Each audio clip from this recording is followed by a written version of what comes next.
Obras que começam, consomem milhões de reais e não terminam.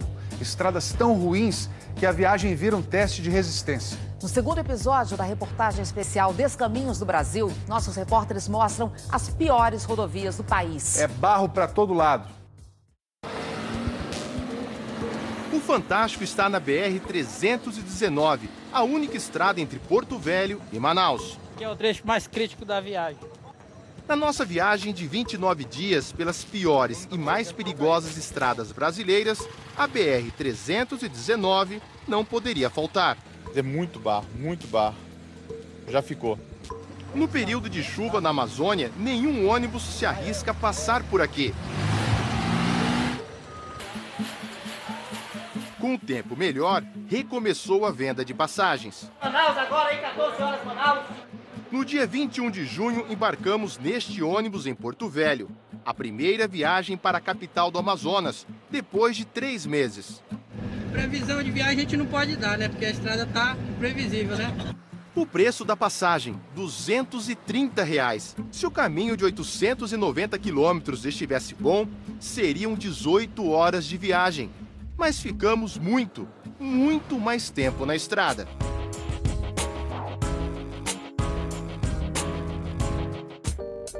O Brasil tem hoje, segundo a CNT, a Confederação Nacional do Transporte, 1.365.000 quilômetros não pavimentados. Isso significa que 79% das nossas rodovias são assim, de terra.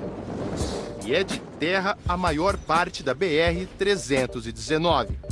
Nosso repórter cinematográfico passa mal. Balança muito? Sim. Irmão, é uma coisa de outro mundo, cara. Começou um vazamento ali na parte traseira, eles acharam melhor trocar por uma questão de segurança. O segundo ônibus também não aguenta buraqueira. Os passageiros têm que esperar bastante tempo até aparecer outro. 7 horas depois chega o terceiro ônibus. Vamos lá, 3 horas da manhã. O dia amanhece e começam a surgir os primeiros atoleiros. Encontramos caminhões que não conseguiam sair do barro de jeito nenhum. Mas você tá quantos dias parado aí? 3 dias. 3 dias? 3 dias. Como é que faz pra comer, beber? Quem vai vindo, vai dando bolacha, traz uma água. Nosso ônibus ajuda a puxar os caminhões. Pai do céu, o que tá acontecendo com esse caminhão que não sai, meu pai? Chega a vez do nosso ônibus. E essa sequência, sai caminhão, fica nosso ônibus no atoleiro, acontece várias vezes.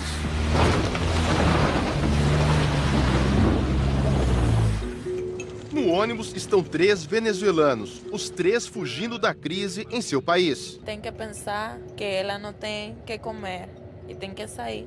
Há 10 meses, este casal deixou a filha de 5 anos na Venezuela e foi tentar emprego no Peru. Não deu certo. E agora o destino é Manaus. A mulher está grávida de 7 meses. Passando mal, balança muito. Jonathan arrumou um emprego em Cuiabá. Está indo agora para Manaus para depois pegar um outro ônibus para Venezuela.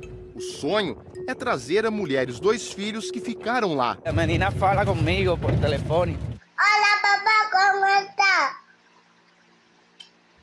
Jonathan não quer deixar a família preocupada e não fala do sufoco na BR-319. A rodovia até tem um projeto de pavimentação, mas a obra não saiu do papel.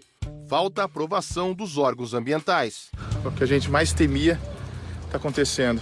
Começa a chover na BR-319. Daqui a pouco a gente mostra como terminou essa viagem. Rodando 13.000 quilômetros pelo Brasil, o Fantástico encontrou muitas obras paradas. Em Rondônia, vigas de madeira sustentam esta ponte. Há 3 anos ela está assim e nada de reforma.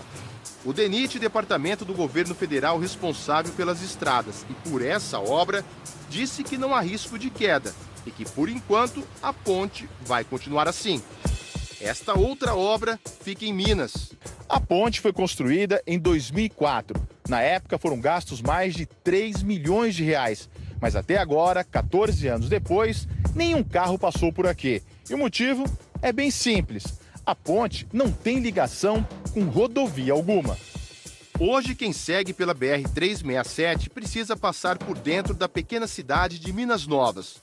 Com a obra concluída, esse seria o novo caminho, bem mais fácil para quem vive por aqui. Isso afeta a estrutura das casas, da igreja principalmente, né? O DENIT informou que vai terminar a ponte, só não disse quando.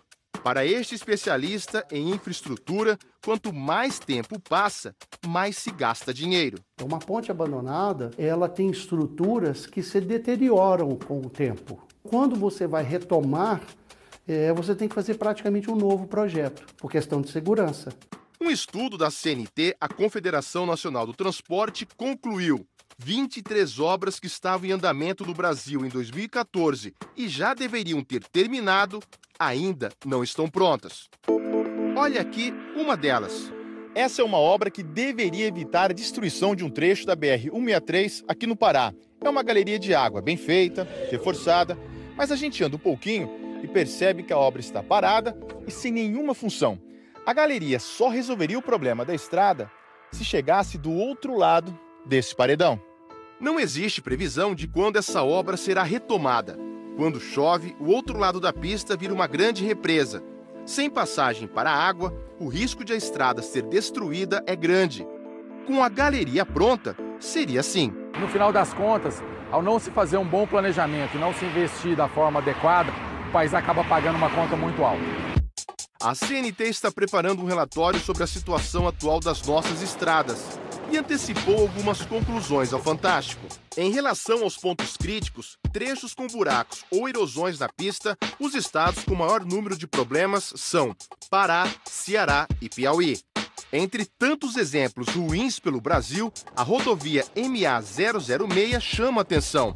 O estudo concluiu que ela é a pior estrada do Maranhão. Em muitos trechos não há mais asfalto, só terra. A estrada tá péssima demais, meu amigo. Só tem buraco aí, ó. O governo do Maranhão disse que quer reconstruir toda a estrada, mas falta a aprovação de um financiamento. A situação da MA-006 não ajuda ninguém, certo? Errado. O seu Manuel recolhe os grãos que os caminhões deixam pelo caminho, depois de passar pela buraqueira. Ele diz que a soja vai virar ração para porcos e galinhas. É perigoso aí a gente ficar aqui, mas é o jeito que a gente precisa, né? Vamos voltar para a região norte. Esta é a terceira maior rodovia do Brasil, BR-230, a Transamazônica, um projeto da época do regime militar. Ao lado da estrada, encontramos cenários assim. Mas na rodovia mesmo, o visual é outro. Depois de 900 quilômetros, a primeira placa de sinalização aqui na Transamazônica. A estrada tem mais de 4.200 quilômetros. São longos trechos em péssimas condições. A nossa caminhonete não aguentou. Um tanto buraco na estrada, esse cabo soltou e a bateria ficou descarregada. Com o imprevisto, tivemos que dar um tempo na viagem. E aí surgiu um outro problema, que muitos motoristas passam em situações assim: arranjar um lugar para dormir. Por sorte, arrumamos um colchão emprestado e passamos a noite no único quarto que conseguimos. Foram 4 dias na Transamazônica. Em alguns trechos, o pau de arara é o principal meio de transporte. Estas mulheres estão voltando para casa depois de um dia de compras na cidade. A passagem custa R$18. É tanta poeira que nem dá para respirar direito. E se fosse asfaltada a Transamazônica? É o sonho nosso, né? Acabar esse sofrimento. O DENIT informou que há obras em andamento para pavimentar trechos da Transamazônica e construir 23 pontes. Agora, o fim da viagem de ônibus da BR-319, também na Amazônia. Como mostramos no começo da reportagem, grandes atoleiros impedem a passagem dos veículos. De Porto Velho até aqui, rodamos 480 quilômetros. Já são 24 horas de viagem. Funcionários do DENIT aparecem. Não tem nenhuma máquina do DENIT para ajudar essas pessoas?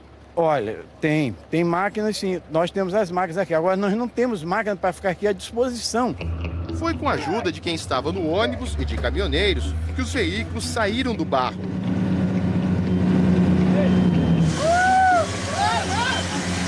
Dona Maria, de 60 anos, vai fazer uma perícia médica em Manaus. Ela sofreu um acidente e tem muita dificuldade para andar. Eu tenho problema de coluna, problema na perna. O avião é um absurdo. O avião tá 1.800. Já são 27 horas na estrada e sem previsão de chegada ainda. Tem mais atoleiro aí para frente. E que atoleiro! Parou de novo o nosso ônibus. Esse foi o último trecho ruim. Os passageiros ficam aliviados. A viagem está terminando. Dona Maria desce primeiro, cansada e com mais dores ainda. Depois de 42 horas de viagem, nossa equipe chega na rodoviária de Manaus. Se a estrada não tivesse tão ruim, chegaríamos 24 horas antes. O DENIT informou que, depois de gravarmos a reportagem, a chuva parou e os trabalhos de recuperação da BR-319 foram intensificados. Lembra do casal de venezuelanos que estava no ônibus? Essa semana, 2 meses depois da nossa viagem, estivemos novamente com eles. A mulher vai ganhar bebê em breve, um menino, e o marido está vendendo sorvete perto de Manaus. Eles ainda não sabem quando vão conseguir juntar dinheiro para ver a filha, que ficou na Venezuela. O certo é que nunca mais querem pegar a BR-319. Dizem que nem na Venezuela andaram numa estrada tão ruim. São melhores, tem buraco, mas não tem barro. Ao percorrer o Brasil, o Fantástico viu acidentes graves. Também encontramos o descaso com o dinheiro público, muita reclamação do preço dos pedágios e o sofrimento das pessoas.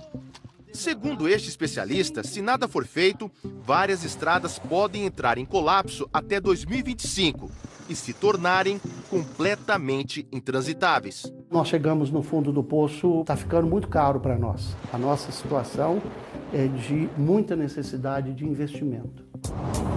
O que se encontra indo pelas estradas do Brasil? Se Deus quiser.